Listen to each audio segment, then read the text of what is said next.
Nicolas et Pimprenel souhaitaient bonne nuit aux petits. Pinocchio voulait devenir un vrai petit garçon et Guignol fait toujours vivre les spectacles pour enfants.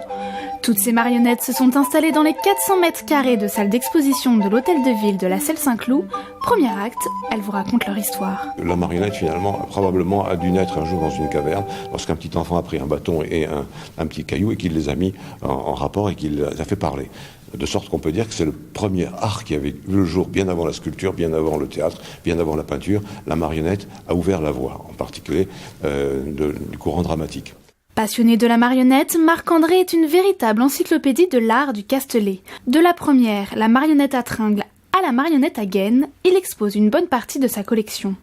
Lorsque le jeu est terminé, on pose la marionnette, on en prend éventuellement une autre, on les fait toujours rentrer cour, jardin, dans les mêmes conventions qu'au théâtre. Deuxième acte, l'époque contemporaine et les différentes techniques de fabrication.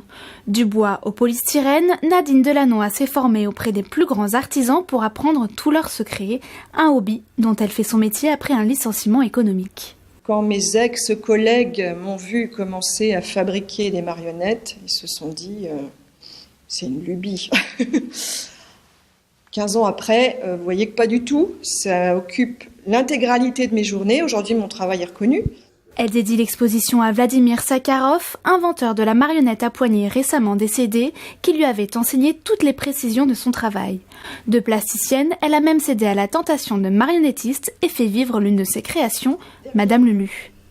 Vous savez, je serais très heureuse de vous rencontrer à la Selle-Saint-Cloud.